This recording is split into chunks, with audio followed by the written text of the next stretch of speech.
Coming in Hot is presented by Betano. The game starts now. Here are your hosts, Brent Wallace, Jason York, and Bobby Ryan.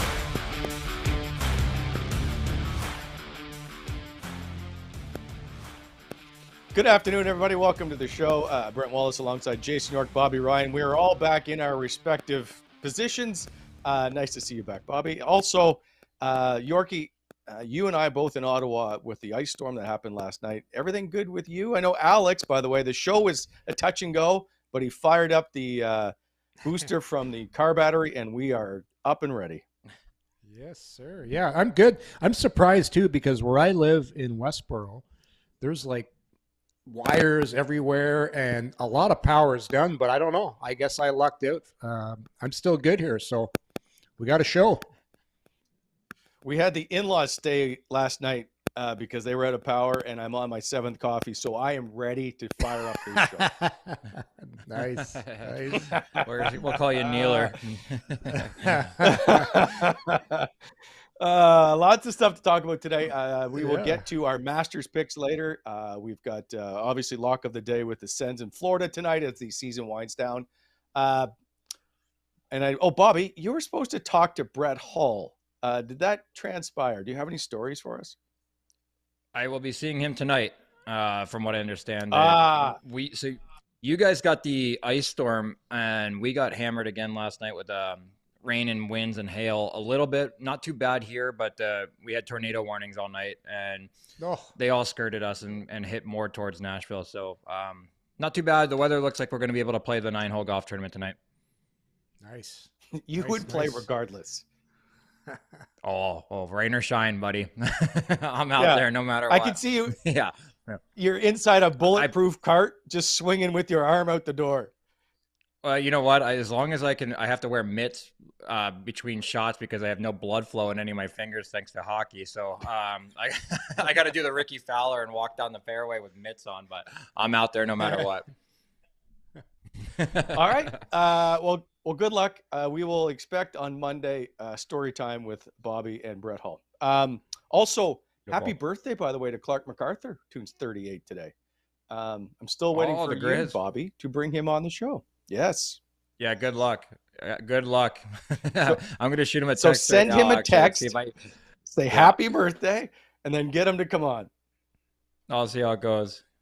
I'll get iced for sure. He's not I'll tell you for free, he's never coming on a podcast.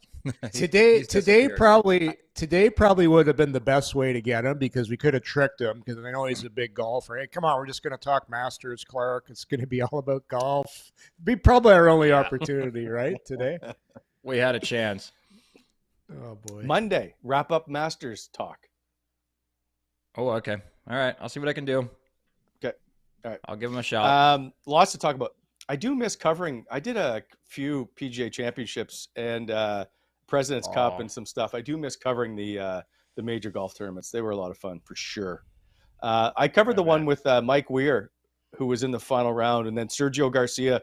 If you remember, Weir ended up blowing up in that final round, but Garcia's the shot behind the tree at Medina, where he, I guess, emerges on the stage on the golf world. That was a really cool tournament to cover. Yeah, that would have been unreal. We move on. All right. I want to talk about the Carolina game a bit. And the reason is we didn't think Leevi Merilainen was going to be in goal. Ends up being in goal. I thought he played okay. Like, again, he's the 7th goalie now for the Ottawa Senators to play this season. That sets a franchise record and is one off the pace for the all-time most goalies played in one season. Can they get 8? How many games left? 4 games left? They can. We got to get an e-bug in there now. I'm going to get to that in a sec because I got something to talk to you about. But Yorkie, you were about to say something about Merilainen playing, if I'm not mistaken. I'm not surprised he started. I have you listened to DJ's post-game comments the last couple of games, Wally? Yes. Well, it's just like he's saying things without saying it. And listen, you don't have to be a rocket scientist to figure out Cam Talbot struggled the last little while, and that's what they brought him in to do, was to be the veteran guy to hold the fort down. And when they had those meaningful games, and we talked about this last week when Bobby was on the show, came back. It's tough to come back when you're an older guy and you had injuries. It's the worst time of year to get hurt. Then he came back, didn't play particularly well. Now they're out of the playoffs. He's in the last year of his contract with Ottawa. If they want to potentially bring him back, like, who knows? I think that ship has sailed. But I just think now the coaching staff is frustrated. That's clear. They didn't get saves when they needed them at the crucial times of the season. And now when you hear him talk, he's like, well, we won because we got some saves at key times, or the kid did well. He gave us a chance to win because he made a few saves when we needed them. And it's amazing. And we'll see it. Come playoff time, Bobby and Wally. That's what it is. It's about getting saves at key times, and they didn't get them. And so I'm not surprised Merilainen started, because I wasn't sure if DJ would get, because usually when you make a decision, it's the coach and the GM. Everyone's all on board. I thought they might go back to Talbot because they traded for him, but full marks for DJ. If it's me, I would have done the same thing. Hey, why bother playing the other guy? Let's give this kid a chance, right? Yeah, and I think we're at that time of the year where the dagger's been put in, and obviously the playoff hopes are out. So it's like, Talbot had a chance to stay and didn't, right? Did not extend, so he's not a part of what. I mean, they're going to move on from him this summer, would be my guess, right? So why play him? If you don't have trust in him, really, why play him? But now it's time to look towards the future, which is why you're seeing guys like Sokolov come up, which I know we're going to talk about. But you're going to see players infused into the lineup that are possibly they're auditioning, right? They're auditioning for roles for next year, and want to leave this season on a good, positive mark. I think I told this story. I think I told this story before, and Bobby, we're probably never in this situation. I played until I was 36 or 37 in Boston. We were out of the playoffs. It was a young team, and the coach came to me with like 2 months left in the season. He's like, "You don't have to play anymore if you don't want to."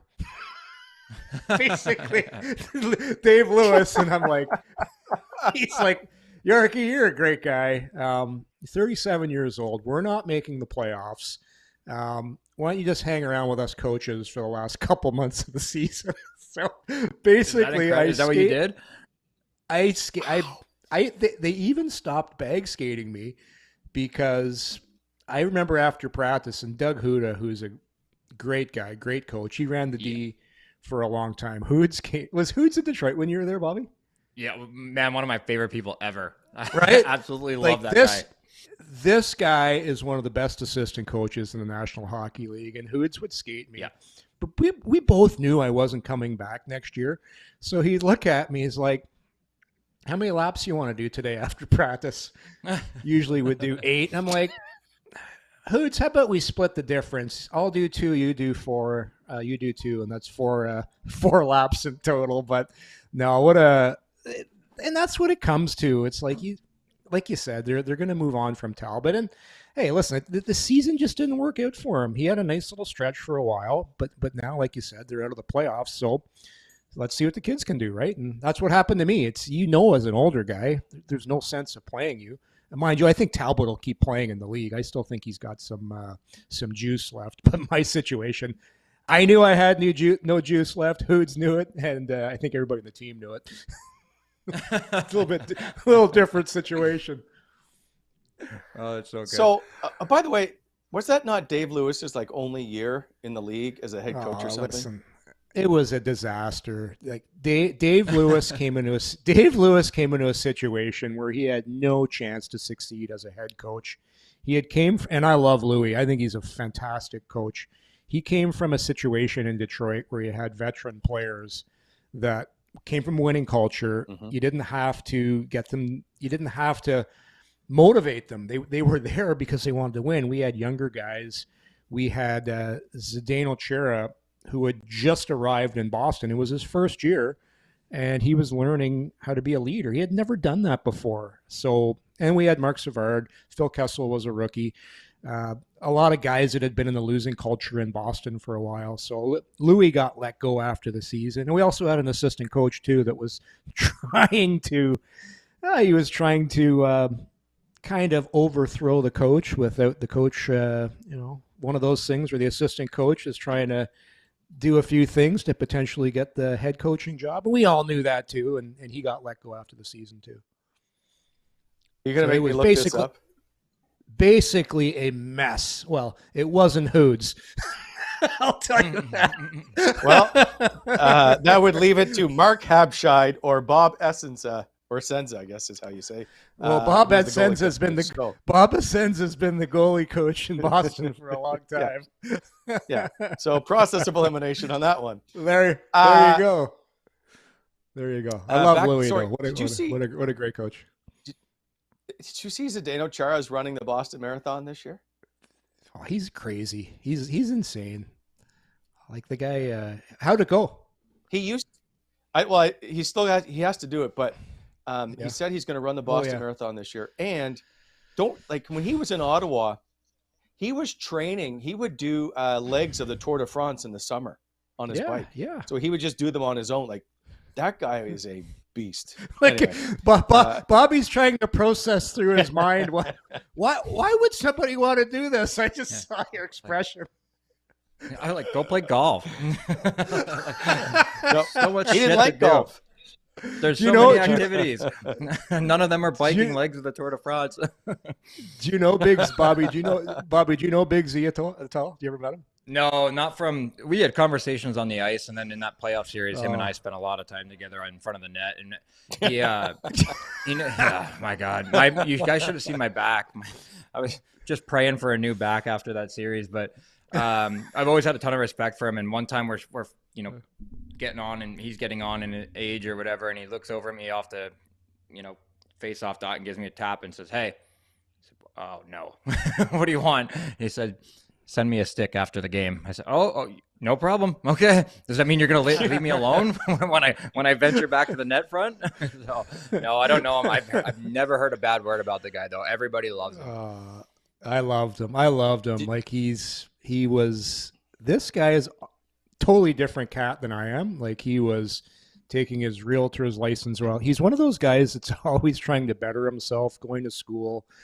Doesn't drink, only eats healthy foods, and works out twice a day during the hockey season. And he's a wonderful guy, but self-made guy too. You know his story. We all know his story. He was a throw-in. Like he was laughed at his first couple years in the league. Like, guys were laughing at him, but the guy just works. And this story has been told all the time. I watched it. I sat beside the pull-up bar when he did that test and did 39 pull-ups for funsies, and basically stopped and said, "That's good." 39. I'm good. Yeah. At 6'9", full extensions, chin over the bar, and basically got bored and said, "That's enough." It's crazy. That's incredible. Can you imagine? That's incredible. Oh, yeah. He's crazy. Bobby, what's it like to go into the corner with Zdeno Chara? Like, you're a pretty big guy. You're 6'3", 200, whatever. Explain to me what it's like to be in the corner. For him, it's like if he gets you you call it the bear hug, right? If he gets you in that trap, you're not moving. You're not going anywhere. The only chance you have is to be first on the puck and to be able to have one kind of escape move already planned. Because especially as he got older, his feet weren't the same, right? There was opportunities to beat him. And I actually got the better of him a few times during the series, knocking him down and stuff. And I remember coming off and I was like, I don't think he felt that. Even though he went down, I don't think he felt that. And my whole body hurts. So it's just, there's certain guys, and there's a few other around the league that when you go into the corner, you just know if your feet aren't moving, you're done. He's just going to pin you and wait for help. And they just have a certain level of strength that is unmatched. Him, Radko Gudas was another one. Doug Murray was another one for years. Some of those guys wrap you up, and you're just waiting for the next guy to come along and hope it's your teammate and not one of his picking the puck up. Just try to kick it one way or the other and move on. Douglas Murray. It was Douglas Murray for some reason. He was Swedish, but he was Douglas Murray. Every time I watched him play, I'm like, he looks like a skating grizzly bear on ice, just big, massive guy, and he would just bear hug guys all game long. Where did the Douglas come from, Wally? You know what? That's probably on his passport. That's Douglas what it Murray. is. Good Swedish boy. There's a few of those guys around the league. Like, it's always Steven Stamkos. It's never Steve Stamkos. Yeah. There's a few of them that you're like, why don't you? Anyway. Okay. I'm trying to get this show back on the rails. Back to goaltending. And I have more Zdeno Chara stories, but we'll save them for another day. Me too. Can you guys tell me? Well, first, if I were to say the name Mark Sinclair, does it ring any bell to either one of you fine gentlemen? Unless he's on my iPad playing the Masters, I have no idea who he is. Hey, Bobby's watching right now too. Hey, you have a little iPad off to the side right now, don't you? Tiger's in the bunker on 18 right here, green side. So yeah. So this is like so just the Yorkie and I for the next 5 minutes. Oh yeah, I got my we're good to go. On, by the way, Sinclair, he's a goalie. Yeah. Okay. He's in the Sens system. He made his his AHL debut last night. 41 save loss in a 1-0 shootout loss to Cleveland. 27 years old. He's been battling, finally gets his shot. Great story. Do we know how many, between the two of you, how many goaltenders now have the Ottawa Senators used between Belleville and Ottawa this season in total? So 7 in Ottawa. 12. 15. They have used 13 goaltenders. They've used 10 in Belleville this season. It's crazy. And if I asked you to name them all, you couldn't. But that's how mad are you if you're Mark Sinclair though? You get your first shot at 27. You save 41, and the boys having a goose egg. That's a tough night. You're just hoping everybody's looking at the game footage and not the record, because he made some great stops. But 41 Antoine Bibeau, Luke Richardson, Ryan Bednard, Luke Parasini, Logan Flodell, and Mark Sinclair have all played in AHL this season. Then there's Merilainen, Mandalize, Dylan Ferguson, Mads Sogard have played in both. Magnus Hellberg, Anton Forsberg, and Cam Talbot have played in Ottawa this season. It's a wild number.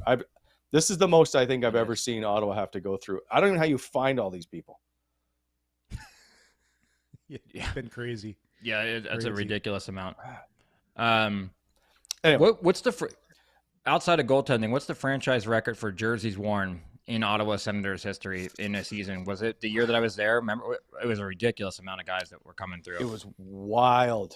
Yeah. So at one point I was trying to track that just because I think there were 40 some skaters.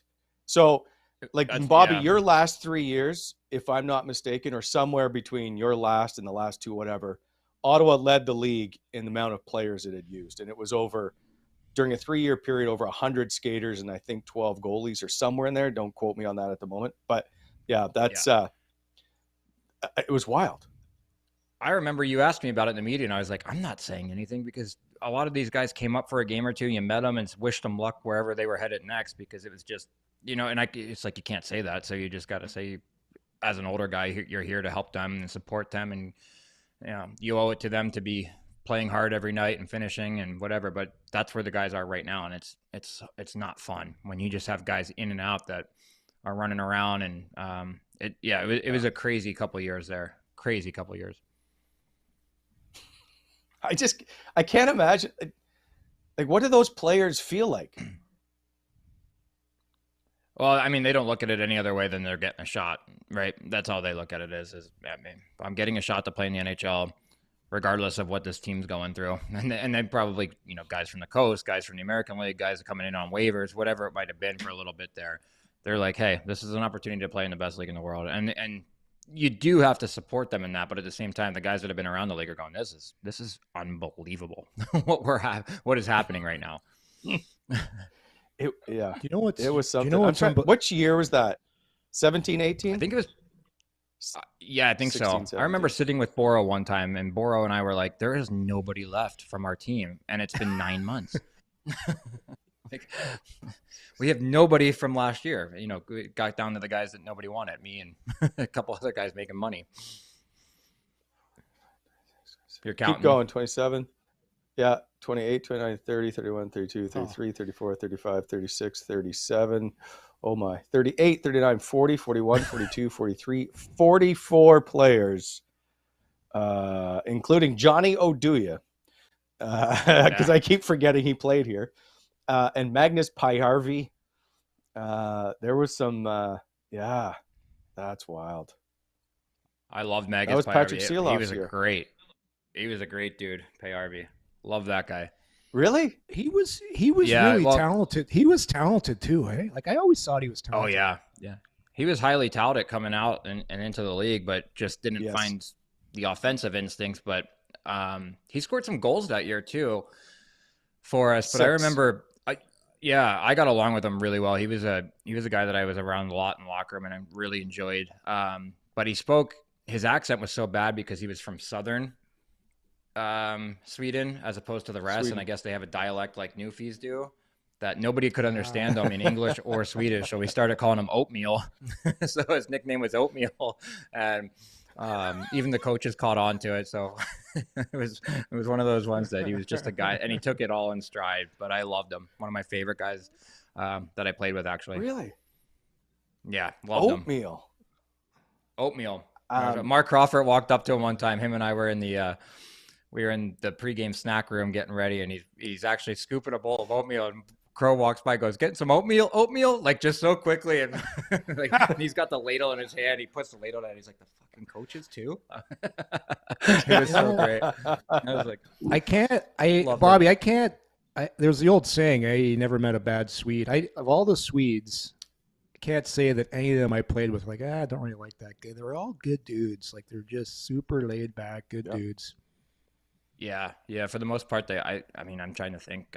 None that I didn't necessarily get along with or enjoy. Really, they were all pretty good guys. Mm-hmm. Oh, hey, Magnus Paajarvi. Sorry, I had just some news from Bobby. It's not going to not right now. It's totally off topic.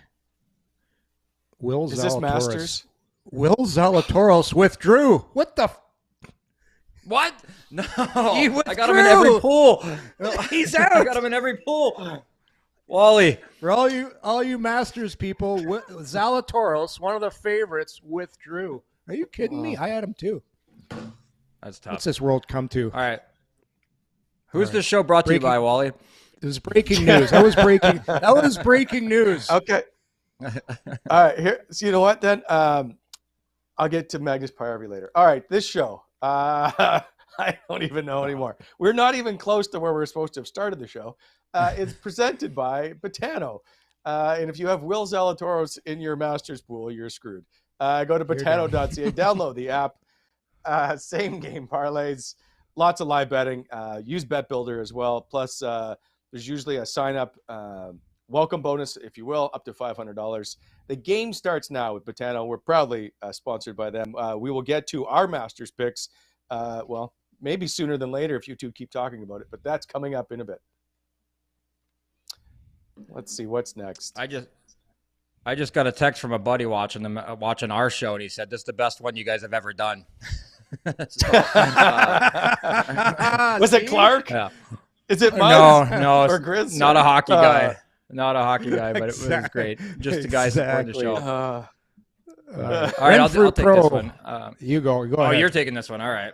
As always, this show held together. Really, you're doing BI? I'll fight over it. Yeah, I'll do. The show today is held together by Masters Coverage, the power company that made us work, and Renfrew Pro. Available at all major retailers and renfrewpro.com.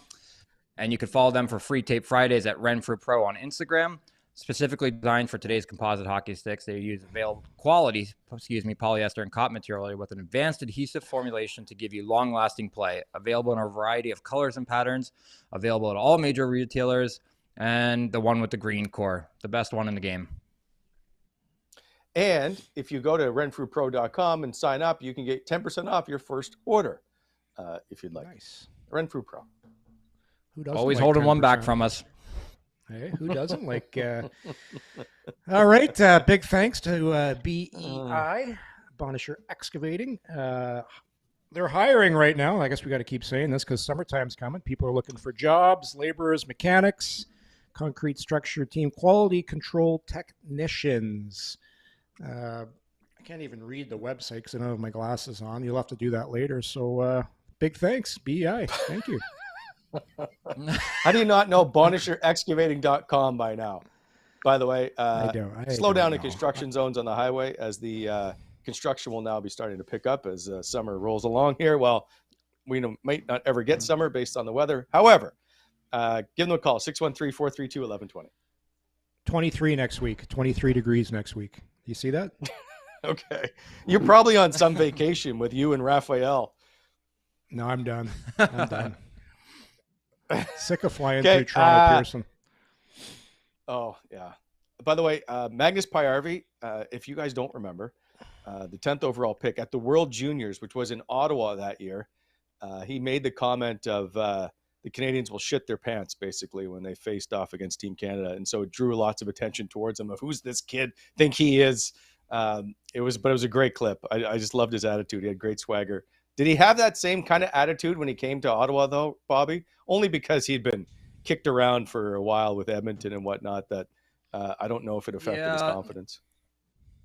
He had confidence in his game, but I think he had been humbled a little bit by the rigmarole of bouncing a bit and not really, I guess, becoming the offensive threat that, was touted as. But really, I think it's hard sometimes for guys to be accepting of a different role when you have scored your entire life and have been in, a top 10 pick, whatever it might be.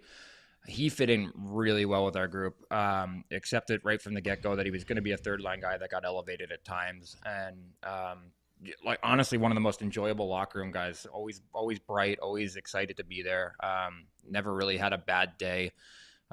So no, he wasn't shaken by it, but he had some confidence, but he understood what he was going to be in the league at that point. All right, I'm going to put a timer on. I'm putting a timer on my phone to see how long we're going to talk about Magnus Paajarvi. We're done. We're moving on. Someone else. Thank God. Settle down. People like to hear the stories of players who played here. So people want if you don't like it, you can just... People want Masters updates today. That's what they want. No. Trust me. No, they don't. So we're speaking of somebody trying to get a shot. In Carolina the other night, Egor Sokolov got his first of the season. That's his 9th NHL game that he was called up to play. He needs a contract for next season. So this is clearly, he's trying to show what he can do. He leads Belleville with 19 goals this season. He, by the way, needs one more in Belleville to set a new career high in the AHL. He's got 130 points in 166 games. He's done pretty well playing in Belleville. The problem is getting him a spot in Ottawa. He played 7-12 or 7-41 the other night.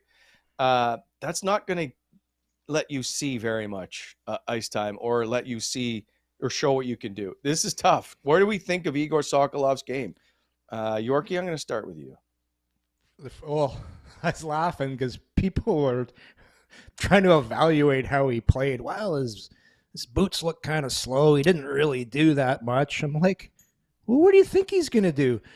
The Ottawa Senators had 6 minutes of penalties in a row in the first period. He's probably wired up to play the game, to go out and show what he can do, and then sits his ass on the bench for probably, with stop time. He was probably in a seated position for 15 straight minutes of that first period between going over those reviews, all those stupid penalties. So it's unfortunate. He's getting a look right now, but he's not.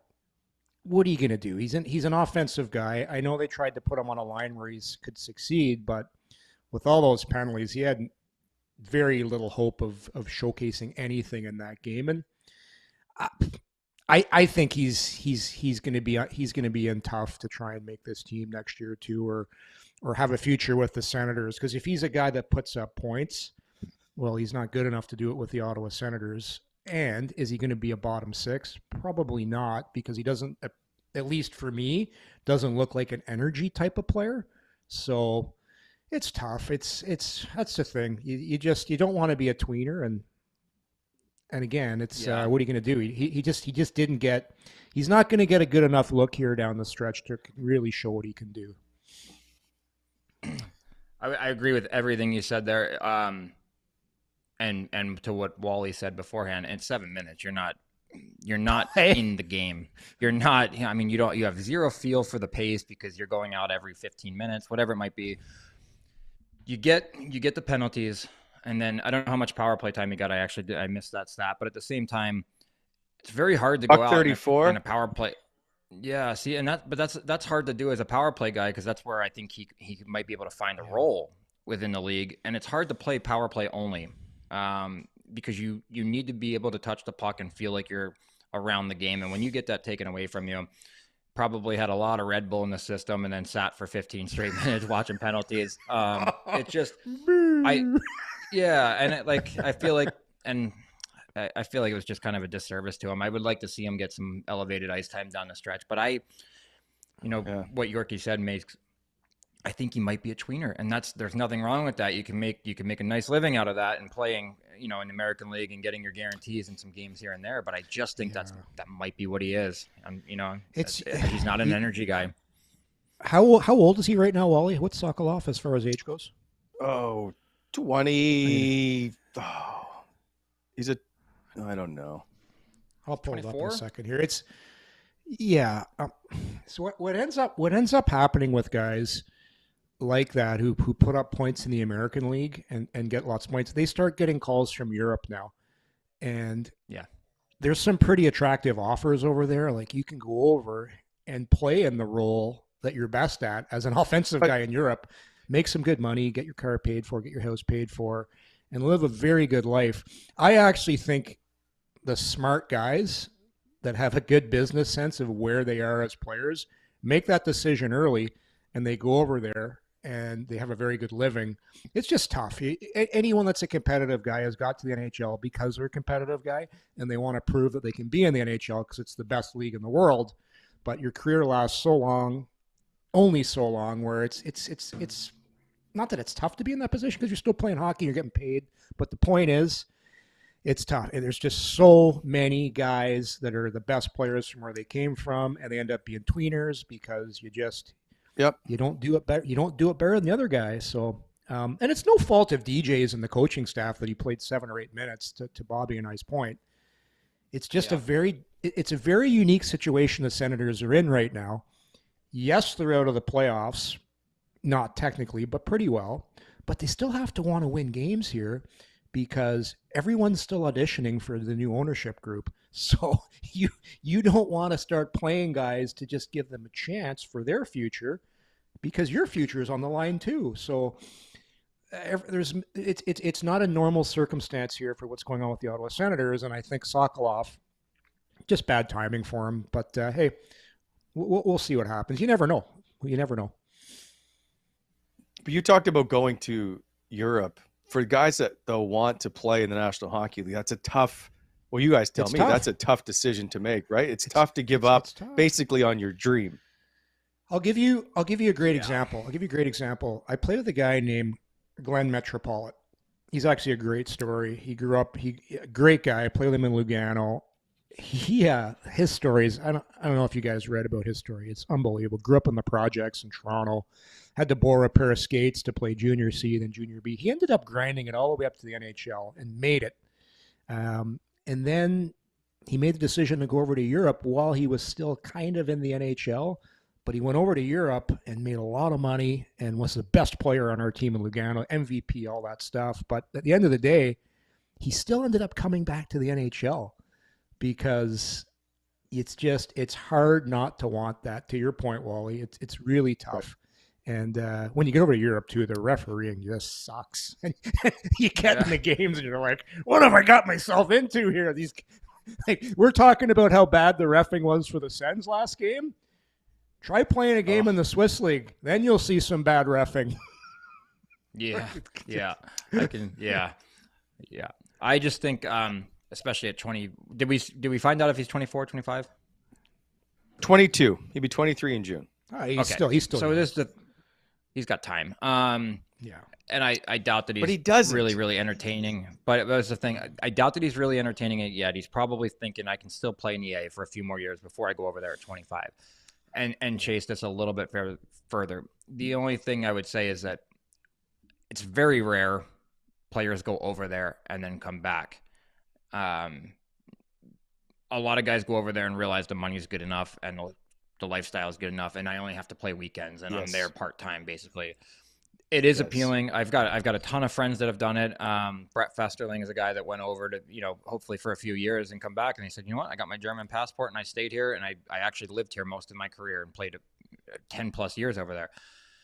So the guys that go, and then on top of that, unless you're putting up numbers in a league like that are beyond the pale, you're not going to earn a one-way out of there. That's very rare. You're going to earn another two-way, and you're in the same position you left in, right? So the one person I talked to about going recently, well, not recently, but Christian Wolanin, he said, I'll never go. I'm never going to give up on it. And had a great story this year, lit the American League up and earned himself a one-way for the next couple of years in Vancouver because of it. So credit to guys that stick it out. And I think that Egor probably should. I think he should stick it out for a few more years.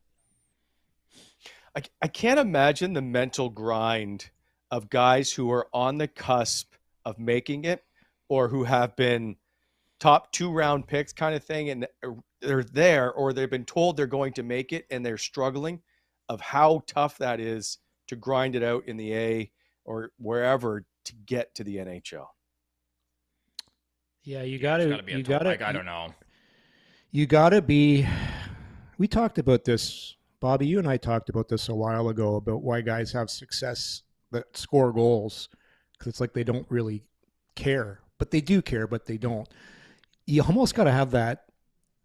You almost got to do when you're in the minors, because I was there for 3 seasons. You got to enjoy it while you're there and just not kind of think about things, because if you do, you'll drive yourself crazy. You'll drive yourself crazy. You'll end up drinking way too much and probably hurting yourself a lot more. But if you just go down there and have a good time and kind of have a carefree attitude, it's amazing how many times it works out for those types of personalities versus the guys that are pouring over their stats, grinding. Always, you gotta turn it off when you leave the rink. But easier said than done for a lot of guys. Easier said than done. I'd be really interested to see how that league runs now compared to the way it did in 2006 and 2007 when I was there, because that league ran on red wine and espresso, and I get the sense that that's not the case anymore. Well, in the 90s, early 90s, Bobby, it ran on Coors Light and chicken wings. Man, I mean, it's got to be different now because players are just way more in tune with their bodies and aware. But we used to play. I'll never forget. Kevin Denis did one of the best things ever. Friday, Saturday, Sunday, religiously in Portland, Maine, and you would get that Sunday. It was like a 2:00 game in Lowell or wherever it would be, and you'd get home. And Dino calls us in one time. He said, "We're practicing tomorrow," and I was like, "We won." What do you mean? He said, "Just trust me. We're practicing tomorrow." So he put us in Monday morning. It was a 25-minute flush practice. Hey guys, I'll see you guys Wednesday. The shade of the light is green, because he wanted to give us extra time off going into the next 3-3 the weekend after. But it's just a weekend league, and then if you don't have families and you got way too much time on your hands, you can get in some trouble. So I would be interested to see. I'm guaranteeing it's changed a little bit. Oh, I'll tell you, I had this guy Barry Melrose, who I loved, and we won the Calder Cup with Barry. But if we were on a road trip and we swept the road trip on the way back on the bus, that bus was pulled over at the side of a road, and he would stop at one of the local establishments, and the whole team went in to have a drink together. And maybe there was some dancing going on the stage, and then we got back on the bus and we drove back to Adirondack. This show is Wally's nightmare. Jordan Spieth just made a bomb at 6 for birdie.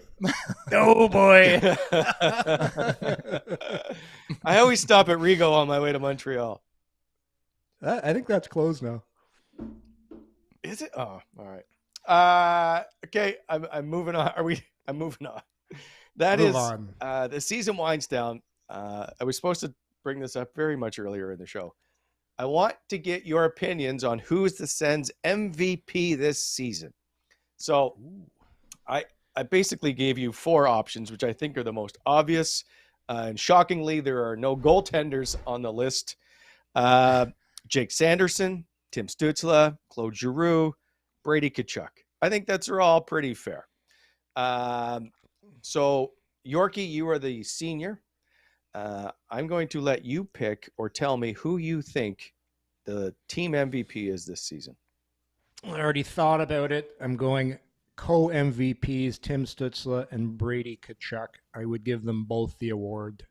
They, to me, just because they're both such different players, but I think they have both, to me, a step above the rest. And no disrespect to Claude Giroux because he's been amazing as well. But from start to finish, Brady and Tim Stützle are my co-MVPs. I like that. I'm taking Stützle. But if I'm Stützle, I'm handing the award to Giroux, and not for the play on the ice, but I think his fingerprints are all over the year that Stützle's had. Just by we talked about the interaction last week, but I think that I think that Stützle's evolved as a player, and probably as a young man in the room because if he's got a guy like Giroux to bounce ideas off of, things like that. So Stützle for the on ice, but I think Giroux has got fingerprints all over it. See, I'm tempted to lead towards Claude Giroux. His second 30-goal season of his career, but it's his off ice, right? It's the way he makes everybody around you better. He's got a 58% face-off percentage. He takes all the D-zone draws, if you look where his numbers are. But I think he makes everybody on the ice better who he plays with. Does Tim Stützle have this season playing alongside Claude Giroux or playing alongside Drake Batherson? And I think it's Claude Giroux. I just think he makes everybody better. I'm changing. I'm going solo Brady to be more definitive here. And get away from us. Well, just because I don't want to be a fence sitter here. I'll tell you why. The game he plays, he fights, he finishes every single hit. He takes draws. Yep. He's scored, what's he got? 35 goals now right now? He scores. 35. He plays. The minutes Brady Tkachuk plays are hard minutes. So to me, we talk about it all the time. He's a unicorn, right? How many guys in the league right now are doing what Brady Tkachuk is doing night in and night out? This guy had a fight at center ice in Madison Square Gardens against the New York Rangers captain. And then for good measure, didn't he score the overtime winner as well? Like this. Yeah, he did. Hey, listen. Yeah. I'm the biggest Tim Stützle supporter, but the more I think about Brady and what he brings to the table and the leadership as well, and I'll talk about the off ice, going out with the team when you need it, singing Mr. Brightside at the bar. Like, come on. Who else is doing that? Who else is buying shooters for the entire bar? So yeah, he's got a touch of old school in him. Yeah. He's got a touch of old school. It's valid. Which I love. Goals, old school, fighting at center ice in Madison Square Garden. He's my MVP. Eddie Shore. Yeah, I have no problem with that. I don't think you can go wrong on those two. What I like about the position that this creates for Brady is that he is not expected, and a lot of nights he can be, but he's never going to be expected to be the best player on the ice. What he's always going to be expected to do is drag guys into the fight, and that's why he's your captain. That's why he's your leader. He will do that. Stützle is going to have to be the best player on the ice, and I think offensively, a lot of nights this year he was. So I'm just edging towards Stützle from that side of things, but you cannot go wrong with either one of those guys. Yeah, you can't. The interesting thing about Brady Tkachuk, and maybe this is the reason why he's not picked right away, is we just expect it from him now. He's expected to be that guy, right? That's back-to-back 30 goals. He fights or does whatever he has to on a nightly basis. The poll we put up on our chat, I may surprise you. Brady Tkachuk got the least amount of votes. So Claude Giroux, I don't know if it's done yet, but 39%, followed by Tim Stützle at 29%, Jake Sanderson 21%, and Brady Tkachuk at 11%. Why didn't anybody mention Jake Sanderson? Because he's getting the Rookie of the Year, and yeah, he's not going to get it, but he should. Well, in the eyes of the Sens fans, and if anybody that's actually watched hockey this year and compared all the rookies, people would think the same. But here's one. Claude Giroux gets the Marc Messier Leadership Award.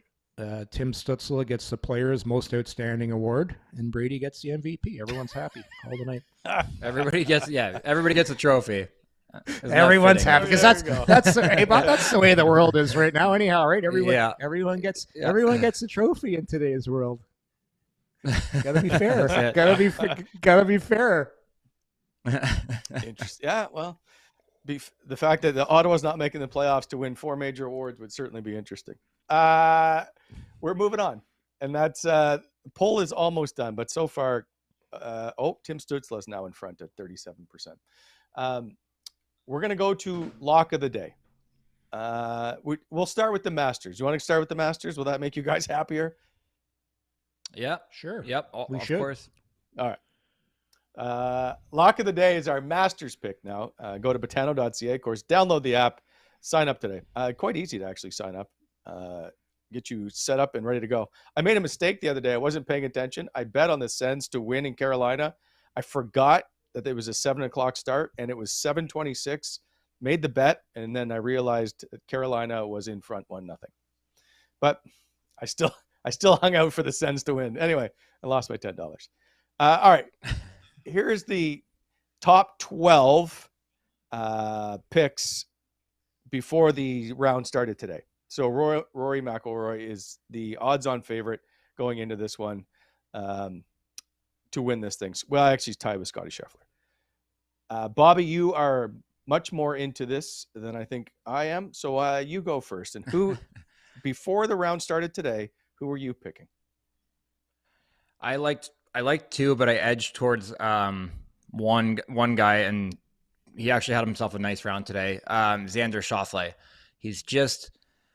He's always in the mix, but he never seems to find a way. And I just felt like I wrote him down because I wanted Rory to win. I always want Rory to win his first green jacket. I just don't know that this is the course for him. And Xander was my guy because of the short game and all around putting. So I wrote him down, and that's who I'm sticking with. I think he ended up like 3 or 4 under today, so he's right in striking distance. And he was good on the weekend. Was it 2 years ago? Very good on Saturday and Sunday. So he's my guy. Yeah. I heard there was bad weather coming into Augusta, and one of the best bad weather players, Shane Lowry. So I was taking him based on rainy, bad conditions. He had a good finish last year too. I think he was top 3 at the Masters, and so I had Lowry if it was going to be shitty weather. I also like John Rahm. I thought Rahm has always been in the mix there. Everyone's picking Scheffler, but it's so tough to win this 2 years in a row. So I had those two guys. It was Lowry and Rahm. So what's interesting about this is that weather, because it's such, and you guys know you go early wave, late wave, or late wave, early wave on Friday or Thursday, Friday.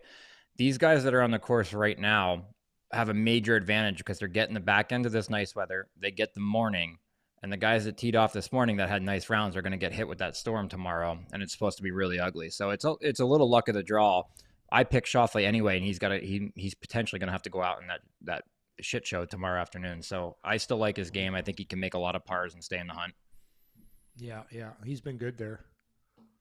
Yeah. Who How about you got anybody, Wally? Do you know any of these guys? Yeah. Yes, I do. Anyway, I've interviewed quite a number of them. But I'm taking That's Corey awesome. Connors, the Canadian,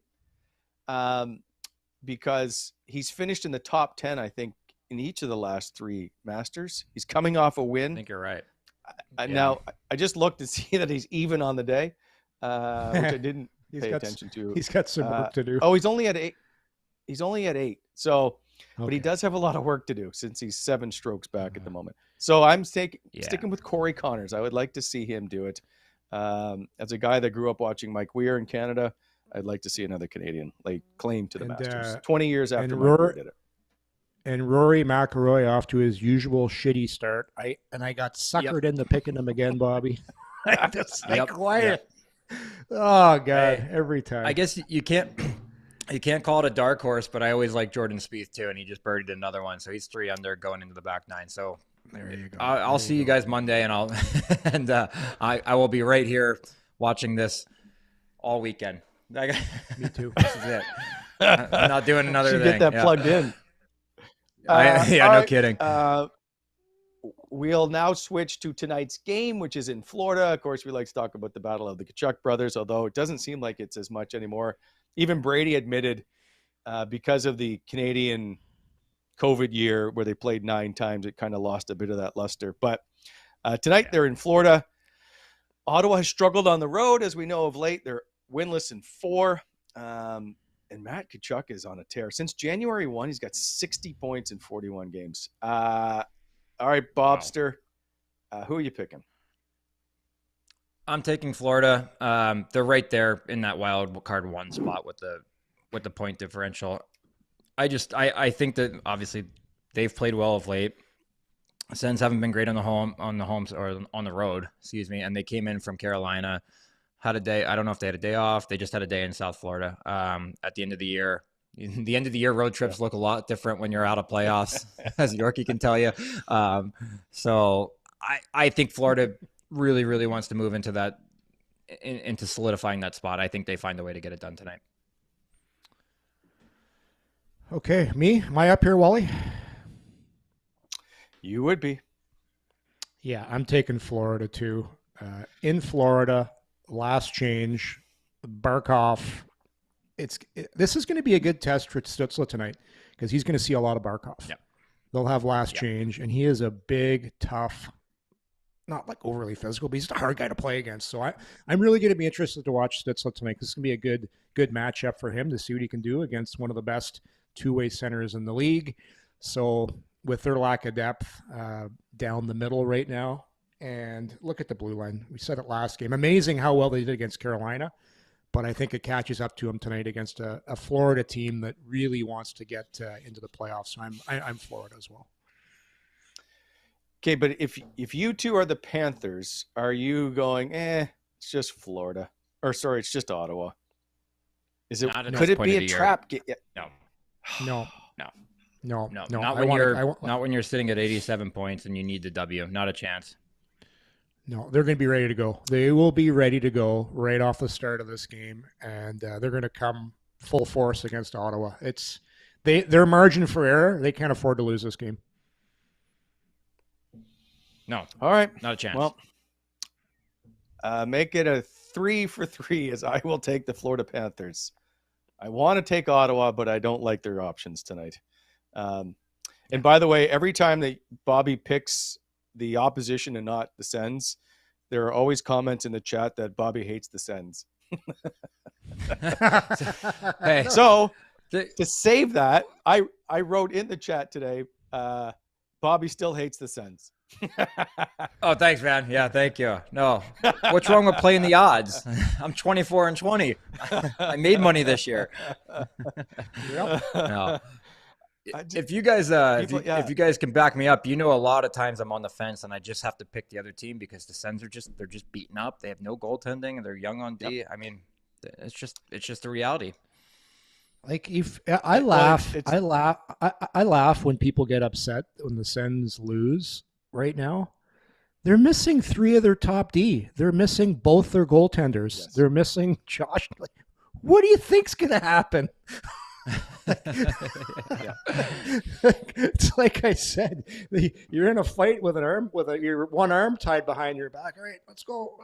Like it's amazing. It's amazing they're doing as well as they are with the roster they have. It's amazing. Well, listen, every time I watch them, I think they should win based on their defensive system. The system. Okay. Never mind the system. You got Clevin in the lineup. How long's he? Like, it takes you a while to get a system done. Here you go. You just came from college and you're in the lineup. JVD, all these guys. You got soccer. Like, come on. Like, it is what it is. It's a hard. Well, this one tonight in particular is a tall order against a team that is right on the cusp of clinching. It makes it tough. Jake Sanderson played 30 minutes, 35 or something to that effect last game. How many minutes does Jake Sanderson play tonight, Yorkie? That was I'll say over under at 25 and a half. I say is over 25 and a half. Over. Oh, he's over for sure. Yeah. I would say over 28. I was going to say you have to set that at 28 to make me think twice, but I'm going to say over. Set it conservatively at 27. I still think you have to take the over. Yeah, he's going over 27. Yeah, I do. Oof. Yeah. Wonder what he's weighing. I wonder what he's weighing these days. Like he's probably down. I hope he got an IV and had a IV and a steak. He's probably down 10 pounds. I said, get that guy some au gratin there at the W Hotel in Palm Beach. And how about this? And Wally, you tweeted this out. I think it was yesterday. The NHL threw out a tweet and had like 10 guys listed for the Calder Trophy. I think it was like 10. Insane. And Sanderson wasn't even on the list. Might have been the dumbest tweet I've seen. Might have been the dumbest, most uneducated tweet I've seen all season long about major awards. Like from the NHL. Like, come on. Who's ever doing their social media? Wake up. Hey, but wait a sec. Hey, wait. It was done by their betting partner, which I can't remember if it's FanDuel. So those are the odds that currently set. And it's the same with Betano. Betano, basically, they're almost identical, where they have Jake Sanderson. I think he's tied with Shane Pinto for odds to win. It's wild to me, and I understand that they're like, if you make a bet for Matty Beniers, it changes the odds and it makes it whatever. I get all of that, but the fact that Jake Sanderson is that low just boggles my mind. Owen Power, I think he's third or fourth. I get it. Stuart Skinner, as we said before, I get it. But the fact that Jake Sanderson isn't even a thought, if you look quickly at the board, blows my mind. So these are the bets people have, these are the bets people have put in so far on betting on the Calder and based on the percentages with that particular company. So basically, but these are the odds makers who have it set at what they think, who they think is going to win. Like, they're not picking the winner. That's who they basically, the odds on favorite are at the moment, if that makes sense. Here's a question for you. Being you were in the Professional Writers Association, right? How many times? I was a broadcaster, so they wouldn't let me in. Oh, that's right. But you got to vote on Coach of the Year. Coach of the Year. Broadcasters vote on Coach. You didn't get a vote for that? So I was never allowed to vote on the awards. Let me just put it to you. I got to vote. I vote for Coach of the Year. Hey, a little breaking news here. Masters news? You guys probably aren't. No. Bruce Garrioch, Wally, Bruce Garrioch tweeted, if the Sens don't even dress veteran Cam Talbot as the backup tonight in Florida, and it looks like that will be the case, that's a pretty strong message. He was brought in to be a difference maker, and he simply hasn't been able to stay healthy or consistent. So they might not even put him on the bench. Well, but okay, does that shock you? We had that news to start the show off. That doesn't shock. Like, I think they give Cam Talbot the last game of the season as a respect thing, and that's the last time we see him. Telling me Mads Sogard is going to start the last game, Yorkie? I don't know if we see Talbot again. If I'm Talbot and you put me in the rafters tonight, I'm going, hey, I'll ride this up out here. Thanks. I don't think. Yeah, maybe. Who's the last game of the season against? Do you know? Buffalo. Craig Anderson, perhaps his final game of his career. Yeah. I don't know. I'm kind of with Bobby on this. I don't see him playing again this year. There's a lot on the line this year. Like, there was a lot on the line, and when it's one thing. I'll go back to my particular position again. The coaches actually played me in Boston the last game of the year, but our expectations that year were a lot lower than the Ottawa Senators are. And I wasn't signed in Ottawa to be a guy that got them over the top. I was signed to be like the 7th, 8D room guy. So they let the room guy play the last game of the year, but I won't be surprised if Talbot doesn't play. I won't be surprised. No, I won't either. I just feel like there's a respect thing to a veteran who you brought in, who you rolled out the carpet for, to not give him that last game. What does it say to the veterans who or players who want to sign here as free? Maybe I'm overreacting and reading into it. Maybe he's hurt slightly and we don't know. Possible. But does it not say that something, Bobby? It doesn't really say it. To me, it says that the relationship's gone sour since the contract extension didn't get done. The injuries piled up. The consistency wasn't there. I don't know what the relationship is. I have no idea. Zero. But if that is the case tonight, that's kind of the dagger in it, isn't it, Yorkie, as a player? When the coach says in his press conference after the game, it was nice to get some saves tonight, it gave us a chance to win, it tells you they're not happy with their goaltending. Yeah. I get it. Yeah. Come on, Wally. You read between the lines here. You know what's going on. Yeah, I know, but it just seems like that's what you do regardless. There's nothing on the line in that last game. You let him play. There's lots on the line. I doubt it. There's nothing on the line. This team is being sold. Guys, every single time. So the last game of the season is going to matter? What if you get blown? What if you get blown out and embarrassed 5-6-0? Like every game, you're being evaluated. Players, coaches, everybody. Like it's every single time you strap them up, you go behind the bench, you're being evaluated. So he'll be ready to play. Listen, he'll want to go out on a high note for a contract next year. Just for the record, I don't care if he plays again. In fact, I'm all to see Mads Søgaard and Merilainen play. But I'm just trying to see this from how you manage people way. That's all. Yeah. Well, the Sens have always set the mark in that regard, haven't they? I was waiting for you. Hey, they treated me well. I can't complain. But at the same time, I've seen some things. So my guess is that we've seen the last of Cam Talbot. Wow. You know better than me. This will be interesting to. Is this a pro? Okay, I want to see this play out. After tonight, they've got 3 games: home to Tampa, home to Carolina, on the road at Buffalo. Yeah, and really, you want to see what, like, leading down the stretch here. Yeah, they want to win, but you got hungry guys. Here's the other thing: every time a young goalie goes into nets, he plays well. Like each and every time, you're waiting for whether it's Ferguson, Søgaard, Mandolese, all these guys. Every single time it happens, they don't let the coach down. They don't let the team down. They go in and they make saves. So I'd roll the dice again. I'd keep doing it. Why not? What do you got to lose? All right. Masters time. You don't. Okay. I just wanted to see if there was a player management system for that. That's all. I don't care if he plays. I really don't. Oh, I need it. It doesn't matter. Nah, not much. All right, boys. We'll see you Monday. You'll all be excited for whatever that happens with the Masters. Bobby, I expect Clark MacArthur to be on the show Monday. I just want to throw that out there. I'll try one more time. But I will not hear back.